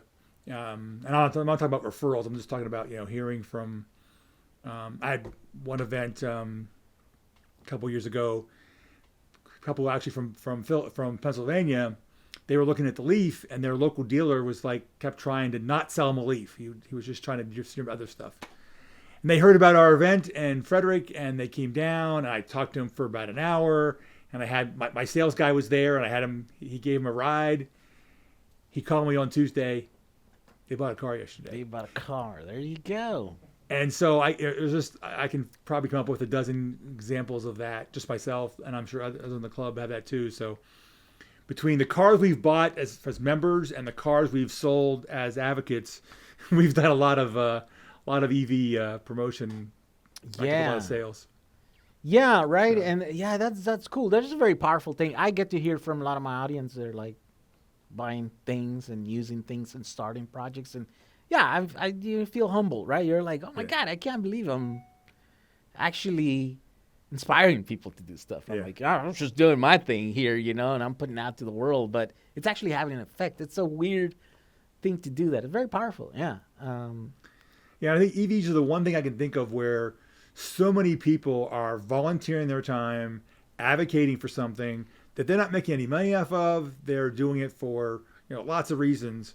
Yeah. There's other things people do that with, but EVs is the one thing I think that happens at scale. Yeah. It's, And we can't think of anything had else to that. very great examples, right? When Tesla was struggling to meet demands and they were struggling to like get cars meet some quotas. There were people volunteering to go and help them. Yeah, some of our members did that actually. Yeah. They actually were volunteering to go to the service centers and help with the delivery process because there just wasn't enough Yeah. people. Actually, when I got my Tesla, my Model 3, I was scheduled to pick it up on a Saturday. I get a text on Monday of that week saying, your car's in early. Can we deliver it to your house this week? What's a good time for you? And I said, well, how about tomorrow at 4? And they said, great. And so tomorrow at 4, this Tesla pulls into the driveway. Guy gets out. And what happened was they had so many cars coming in, they just didn't have room for them. And it was worth their time to drive it to my house, which is like 50 miles away. The guy showed up. We did the paperwork. He showed us the car for maybe 20 minutes, helped sync our phones. I knew a lot about it, so it was pretty quick. And I said, how you getting home? I said, I'll call an Uber. He called an Uber, and they took him home. Wow. And that's how I got my car delivered. Wow, that's crazy. It was pretty cool. And I just remember there were some neighbor kids across the way that were watching this Tesla drive into the neighborhood, and they were impressed. That was pretty cool to see because the kids know. I mean, Yeah. A lot of the other parents wouldn't know what it was, but the kids know. Yeah. Yeah, it's so crazy. I've been talking about Teslas forever. I'm tired of talking about Teslas, right? But then we get our Tesla and we're driving around and then like family members, like my in-laws, my sister-in-law and brother-in-law and stuff, they somehow like know someone that has like a Model S or whatever, and they're all of a sudden just blown away. They're like, wait a minute, look. And so they're asking my wife to ask me questions, right? All of a sudden they're interested, like, where have they been all this time? These guys don't watch my videos. I'm like, what's going on? But yeah, it's like, once they're in your radar, they're all of a sudden you're just blown away. You're just excited about it. And we almost got them to buy one, but they couldn't afford a Model S, and the Model 3 is too small for them. So then they were just like, eh. Yeah. So we were like, no, get your car. There's Eventually a model you'll get for you in something. the future. Yeah. In the future, yeah. It's gonna be the Rivian, maybe. I don't know. I'm a pre-order. I'm an early pre-order on a Rivian. So Oh, okay. yeah, which is crazy. I just got the notification today where they give us their phone number and they give us a chat thing. They're reaching out to us pre-order customers and they want to know if we have any questions, and it's starting to get serious now, I think. How far away is that? I thought is that 2021 sometime or Yes, it's I think just about a year from now. They said about a year? August. Okay. September, August, I think. That's September cool. is the truck, and then I think August is the SUV. So I have a year to figure out my financial situation here to be able to afford a. Well, I don't know. It might be like a close to $100,000 car. Don't make that Tesla seem cheap. Yes. But I kind of jumped on that early because I kind of missed the Tesla thing. So I was like, okay, I'm not going to miss this other thing. I'm going to get probably an early version, right? Because I signed up so early as soon as I could. And maybe I'm going to have the ability to make quick videos, early videos. reviewing it and, experiencing it and stuff. The other thing that I had is like maybe I can rent it, put it on Turo, because it's going to find it hard to test drive it, right?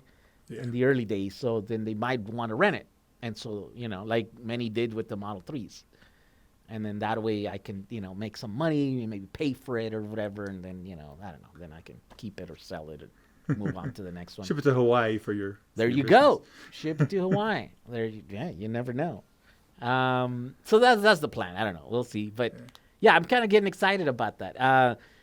What did you think about the Hummer that was just announced?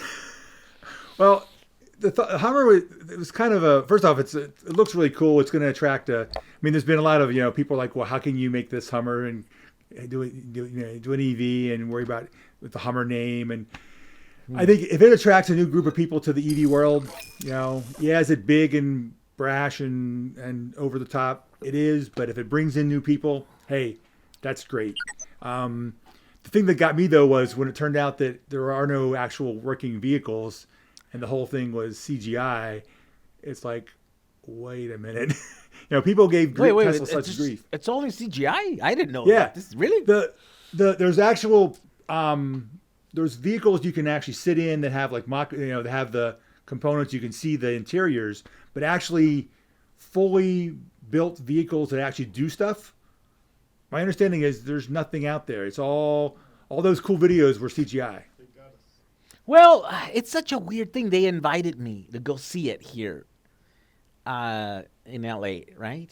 And yeah, if you go see it, you can actually sit in the vehicle, but it's not a moving vehicle. It's basically has the interior and has all the from the exterior and the inside it looks like a vehicle, but none of the buttons work and there's no engine inside and it's just a rolling mock-up. Oh, I wonder if that's true. I should have gone.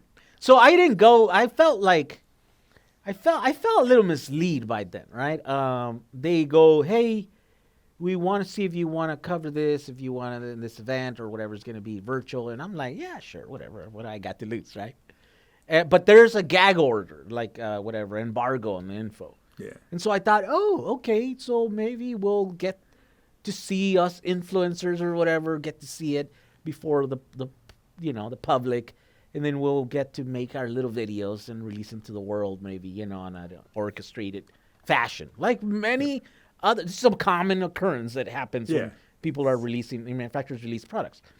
So then I'm like, yeah, sure. And then they go, and by the way, we want you to come see it, like live, in real person, And I'm like, well, yeah, sign me up.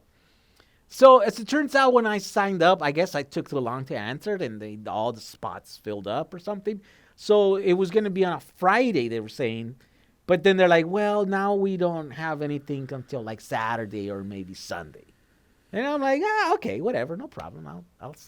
I'll show up, right? If I'm late, it's my fault. I didn't jump on this as quick as I should have. So then the release or whatever, the private event that it was going to be virtual was like on a Tuesday. It was on a Tuesday, last Tuesday. And then I'm waiting for it, right? And then all of a sudden, just like at 5 o'clock, there's all these big YouTubers that are making their videos and they release them. And I'm looking at these videos and I'm going like, wait a minute, these videos took like a week to make. Like they're very elaborate with like, all the info. They're basically laying it all out for you. They were there. They're sitting in the cars. They're like touching the products, the things. They have graphs in there. I'm like, this is not like today. They just went got ready.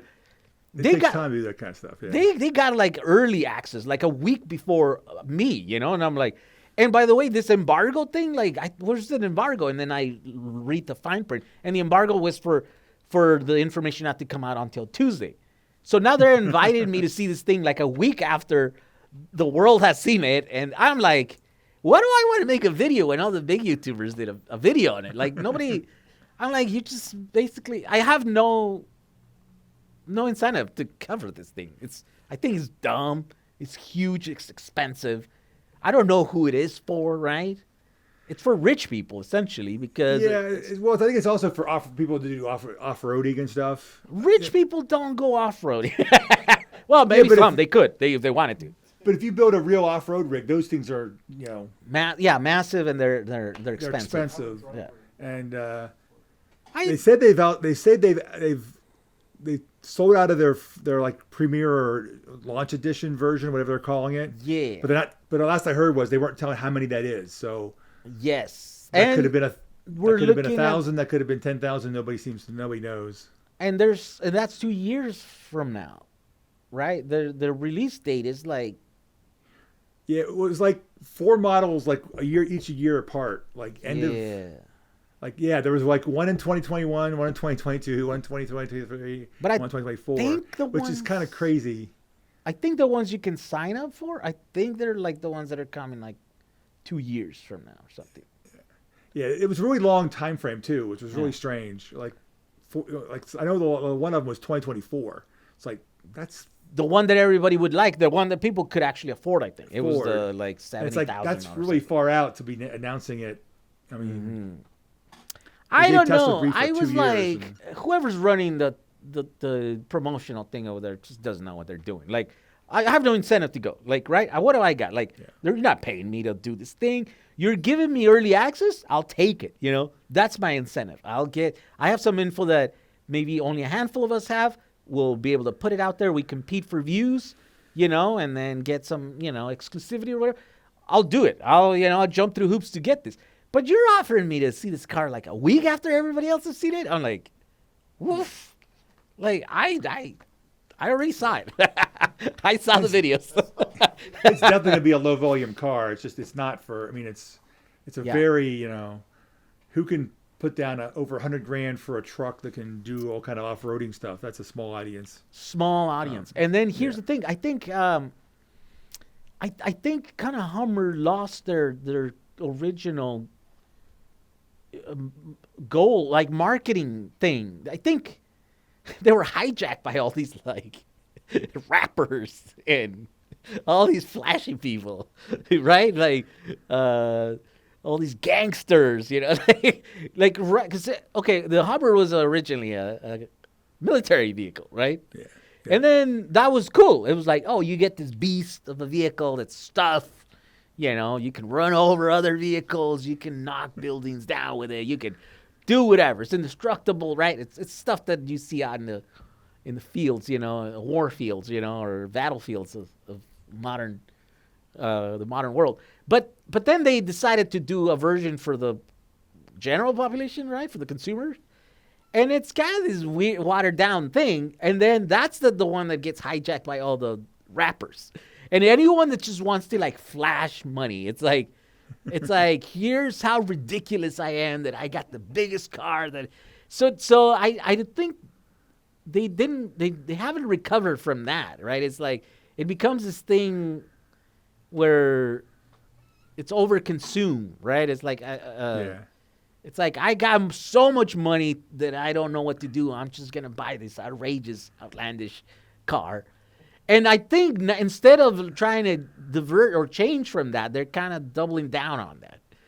Yeah, and the Hummer name is not going to attract any kind of people in the EV space because it's kind of like the opposite of what it's just as you said, overconsumption, bold, in your face, and that's flashy, yeah, and that's just not going to. So I think it's probably, if anything. The best thing that could come out of it is maybe it's a technology showcase for GM and lets them learn.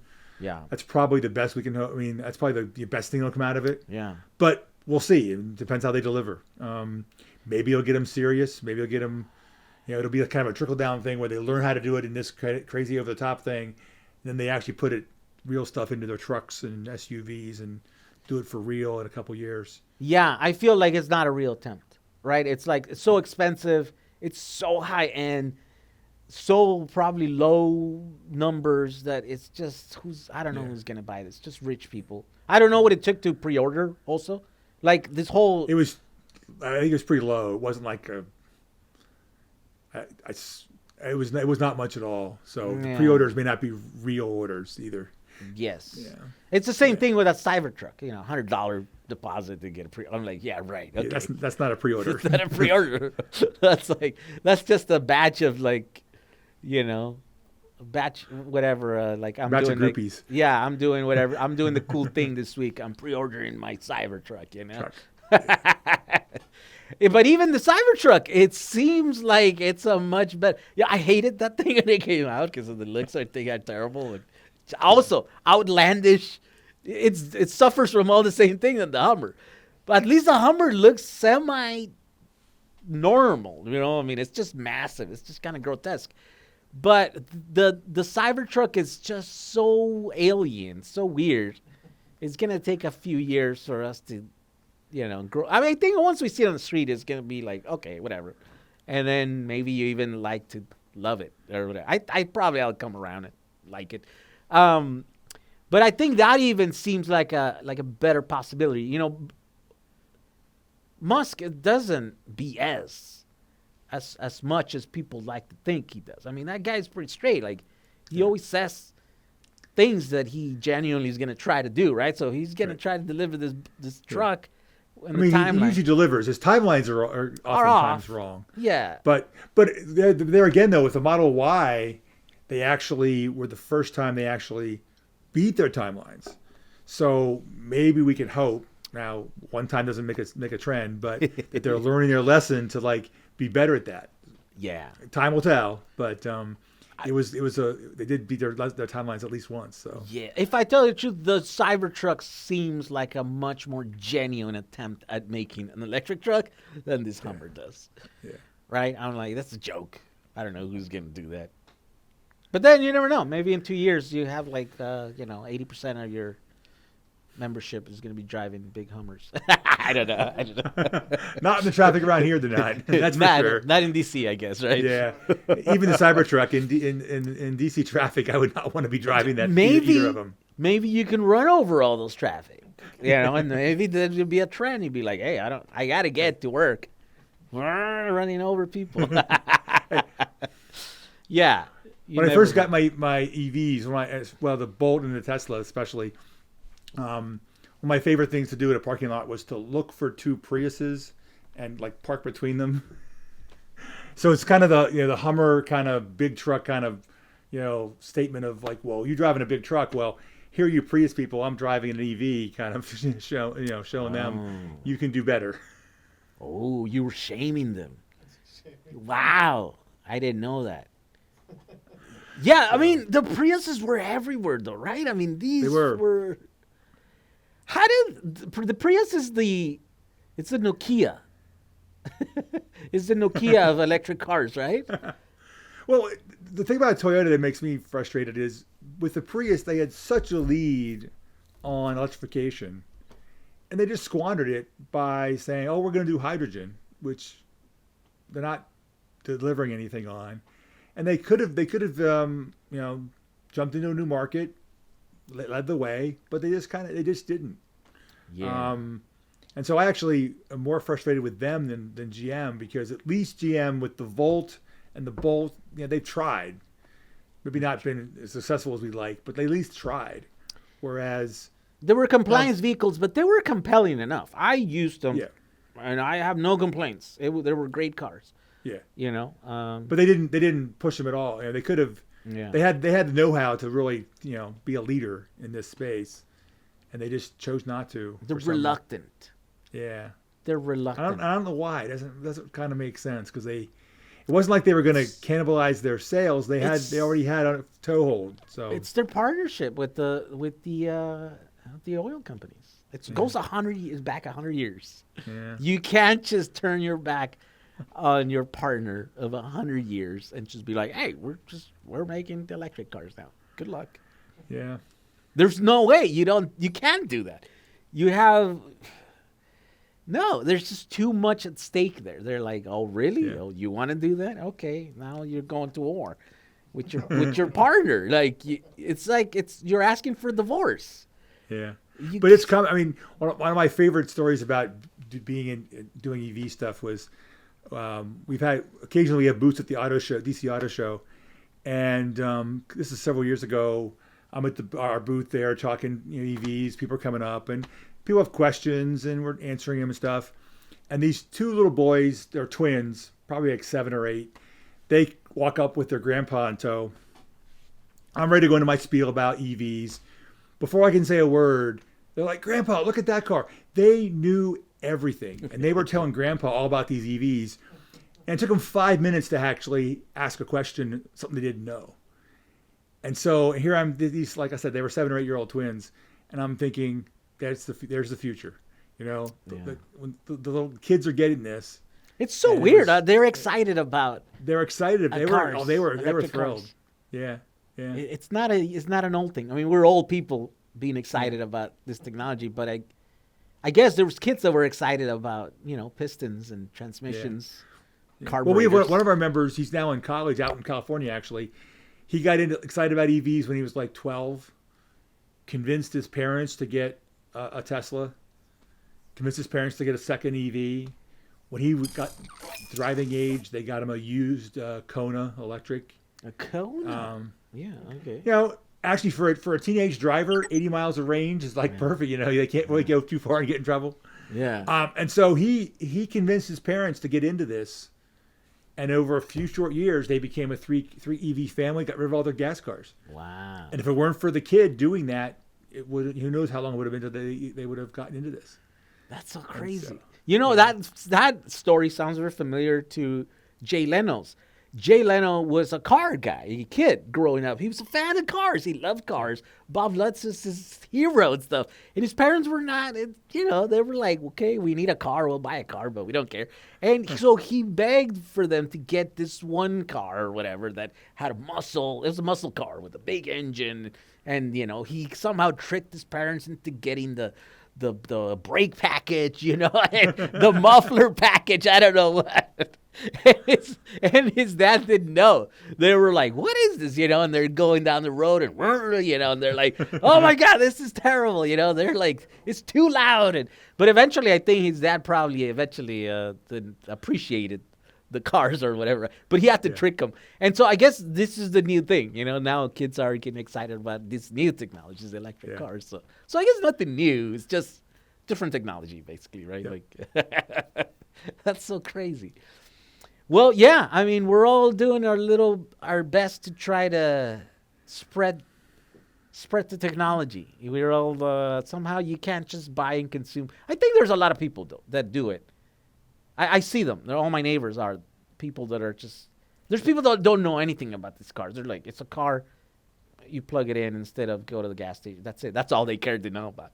We're seeing a lot of folks now that we're kind of past that stage where all the new EV drivers are kind of early adopters. We got people that are just, they heard about them, someone convinced them it's a better car, so they bought it, and they're not really into the whole EV group scene or advocating or whatever. They're just, hey, I bought a car. I mean, why am I going to go out and do anything there? And that means we're having success. I mean, that means we're turning that, we're actually moving forward and we're having that adoption curve, right? Yep. Adoption, S curve, yeah. We're on that upward slope, yeah. Yeah. That's good news. Yeah. So I don't want to be the weirdo driving an electric car anymore. I want to be normal. When I got my one car, I was talking to my barber about it, and he like, wow, that's really cool. And then we're done with the haircut, and his next customer comes in, and he says to his next customer, hey, we're going to go out and see Ron's car first. And so both of them come out, and I was showing him the car, and he called his wife to come out and look at the car, and they were like, oh, it's just a car, right? Yeah, it's just a better car. But to them, they thought EVs were this weird combination of golf cart and spaceship and just different. And when they saw it was just a car, they were like, oh, wow, that's pretty cool. It's just a car. Just a car. I mean, at the end of the day, it's just a car. Yeah. But it's magical when the first time you drive it and you're like, wait a minute, there's no pistons? There's no gas? What? Some of us, freak out at that, right? We were like, this is magical. This is. So other people are like, wait, what does it do? So it rolls to the next location? Okay, whatever. You guys are weirdos. Yeah, it's such a weird thing, but I guess it depends who you are. There are those who appreciate this, and there are those who don't. But yeah, I guess you guys are part of a group that were there in the early days, And now you guys have the challenge to adapt now. Who knows what the future holds for this, right? Once it's mass adoption happens, then it's going to be different, I think, right? Yeah, I think it's going to take a while because there's just so many people out there that don't know what they are, and so we're not going to go out of business anytime soon. But over time, we'll become more of a social, club kind of thing than less advocacy. Yeah. But we probably got this this decade, next 5-10 years before. Really? You think that far? Just because there's how many hundreds of millions of cars are there in the U.S. It's going to take some time to get everybody convinced. I mean, it is. Yeah, it is. Yeah, and then the events that you guys do to push and educate and advocate for new. I think we need all the help, right? It fills all the little bubbles, right? Like the check marks. We got to do it for many reasons because they're cool, because they're fast, they're reliable, they're economically feasible, but they're good for the environment, and Yep. Yeah. Yeah, we always talk about that you can sell an EV to anybody. The things you mentioned, plus if you're on the conservative side, it's like, well, you're not sending gasoline dollars to bad governments around the world. So you can do it for national security reasons too, and you can do it for, just because they're cool and fast. And there's a reason for everybody. You just got to find the right reason for the right person. Yeah, and we're finding ways to basically convince everyone, no matter what sector you are. Yeah. I've had 2 people in this podcast that have broken world records with electric cars. Michael just beat the land speed record in his class, and then we had the Pikes Peak guy that just won also a record in 2 classes, right? Exhibition and whatever, the unmodified production unmodified production class. Yeah. Well, Pikes Peak EVs are going to take over Pikes Peak if they haven't already, because you don't lose all that power going up to the higher elevations like you do in a combustion engine. So pretty soon there's not going to be any combustion cars that can just compete there.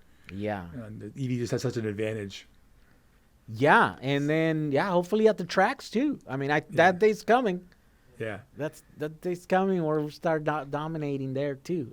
We get an EV in NASCAR. That'll be cool. Yeah, it's gonna be tough for NASCAR. It's gonna be tough, but I think we can get. You know what? We were almost going to enter. Michael at EV West was almost gonna enter the Baja 1000 race. Oh, that'd be cool. And they had this thing where he had a massive amount of battery, right, in stock, and then he's like, well, I'm going to use that battery. So we were going to make a bunch of batteries, small modules, were pre-charged, and they were going to, distribute them out across stage them right where there's staging places that like checkpoints or something. Yeah. Checkpoints where you're supposed to check your tires. You do all this other stuff. Cars are being worked on that race because this is about the most brutal race in the world that you can do, right? It's literally off-roading at as fast as you can for 1,000 miles. And so there's fueling checkpoints, there's all kinds of stuff. And so if you put a battery in there, and they devised this thing where like you could quickly just with 2 persons you can get the battery off, put a new one that's fully charged, connected, and you could fuel up faster than the regular guys. Well, how much? What kind of gas mileage does a Baja truck get? And how much? The tank has got to be huge, right? They're huge. Well, it depends. There's just so many classes.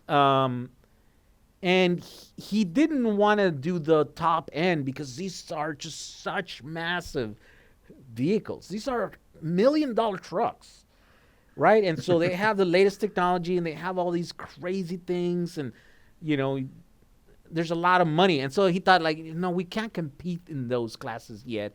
But if we do one of the lower classes, then we probably could actually compete and maybe, stand on any chance of placing.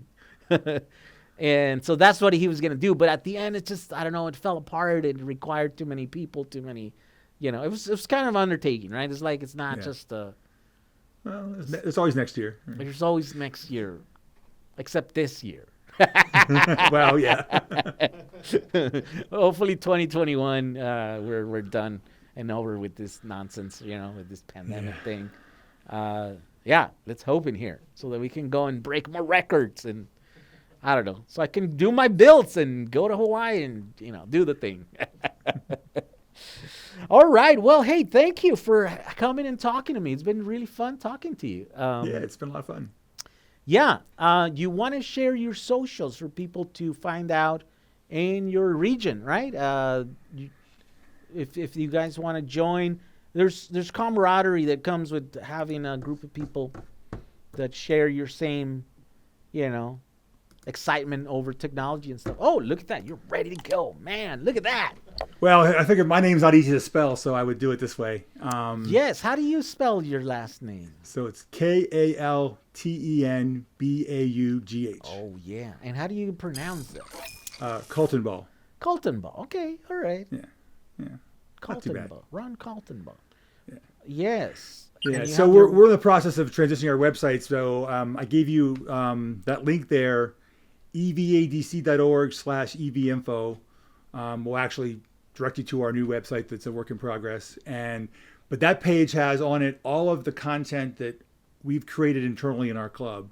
Okay. So we have a handout that has all the plug-in and battery electric vehicles that are out there as of last January. We update it once a year. So all the specs and all the numbers, little pictures and stuff for all the cars. Oh, that's cool. Yeah. We have a handout on EV charging. We have a handout on the grid and greenhouse gases and EVs. We have a couple things out there, and we're always working on new content. Yeah, and just to help people that are interested in buying cars, learning about them, and there's my 2 different addresses for me: one an EVADC address, and then one personal address. So there you go. So if you have any questions, if you're on a fence about electric cars, if you want to talk to people that drive these cars probably on the daily, then you can. We started tracking our EV miles by members. And we still haven't got everybody to put the numbers in yet, but we're over 4 million miles collectively as a group. Wow. And there you go. There's a lot of knowledge. There's a lot of experience there in the daily life of an EV. And so if you have any questions there and you're in the region, contact them there. Yeah. Well, you guys are doing good work. Thank you for coming and appreciate the opportunity. Talking shop. This is my first podcast, and it's great. This long format is it's different, right? But I like it. The older I get, the more you just kind of just appreciate. Well, I was looking at I've seen some of your episodes, and I was like, wait, 2 hours? What are we going to talk about for 2 hours? And it's like.